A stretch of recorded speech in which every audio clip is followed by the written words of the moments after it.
Alright, we'll see. We shall see if we get some of the ferocious furries this morning visiting us. Oh, there's one.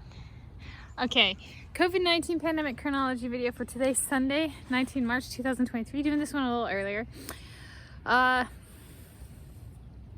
Ish. Not my earliest, but like earlier in the day. I have writing and publishing to do on Wikipedia as part of my pandemic pit crew writing and publishing. We got one. Come on, honey! Come on! What do you want? You want this one? You want this one? Sometimes they want very particular peanuts. So that's one. Two, focusing on kind of wrapping up the competitions that ended yesterday that I was writing about. And then that's one. Two, my Grandad Endre died last evening. We got a call after dinner, maybe like 5 something, saying he choked on food and he was having a hard time. And then we got another call, or was it after dinner? We got a call, he choked on food and was having a hard time. And we got another call saying that it might be terminal, and they got a call at like 7 something, and he was dead per the doctor, or not like per the doctor, but like here comes another one. Come on, honey! Are you two? You three? Come on! No, look at that brow you've been digging.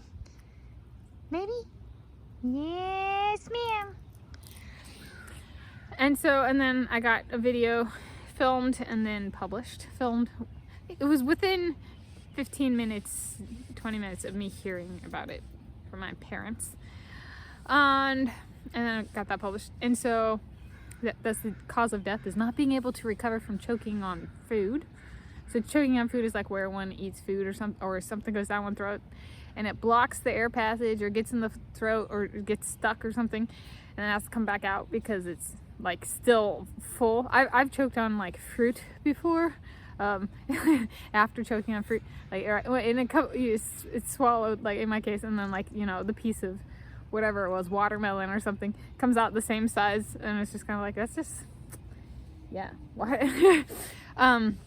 Kind of thing. And so I went through a phase of not eating fruit for a while after that, and yeah, so that's the cause of death per what I've heard.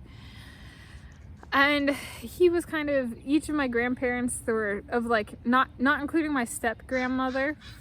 So there was my dad's dad, who died over 15 years ago, was kind of like my grandparent. And then my mom's mom, who died, was kind of my grandma. So Grandpa Roger was kind of my grandparent. Grandma Rosemary, who died in February this year, 2023, was kind of my grandparent. Grandad Endre is the first of like my sister's grandparents, so to speak. And Grandma Connie, who's still alive, was kind of my sister's grandparent. And that was like growing up, like who we kind of connected with. So this is the first death of my 4 grandparents. This is the 3rd death, and the first one that kind of might significantly impact my sister. In a way she hasn't really been impacted before, from like childhood and who she kind of connected with. Grandad Endre, is my sister, his house at the end of his life, or before he moved into a home, is my sister and her husband, but I don't think, not husband at the time, but her significant other at the time, who's now her husband. They bought the house he was living in from him. And so their first home was Grandad Endre's last home. And my sister lived with him for a few years later in life. And, hello, cutie. And he continued to help out with projects on the house and stuff. And so both my sister and her husband knew Grandad Endre, and I would guess it's more of an impact. He and I didn't always get along. He like never yelled at anybody, but he did yell at me because we were out in nature one time and I was yelling, and he was like, no yelling in nature. So yeah, it's Hangry. Hello, Hangry. Hangry's like, okay, enough about that happy things, I'm gonna go to the wedding. Hangry wants to attend the Andre and I wedding, and so this is kind of related to the Grandad Endre thing. It's like thinking about what's uplifting thoughts is Andre.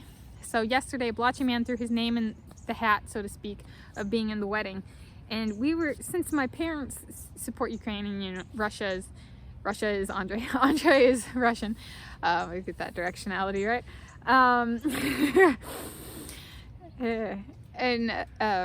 So they're not invited, kind of thing. I was like, the entire time I've lived here since I moved back in 2019, this is my parents' house, Blotchy Man and Scar Baby have lived here. And so I was like, they're like the resident family, them and their offspring, like Molten and Timber and stuff. And so I was like, Scar Baby. Well, not I, it's Andre's. This is Busby. Hello, Busby. You want to get all close to the camera?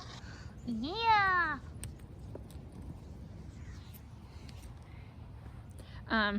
So it was the squirrels that raised me, so to speak. Come on, come on. Here she comes. This is going to be the mother of the bride. Andre wants Scar Baby to be mother of the bride. Yeah. There you go, baby. And so she and Blotchy Man, her husband, Blotchy Man be father of the bride, Scar Baby be mother of the bride. Come on, it's okay. Keep going. And then we have the bridesmaids and groomsmen be squirrels. Okay, I'm running out.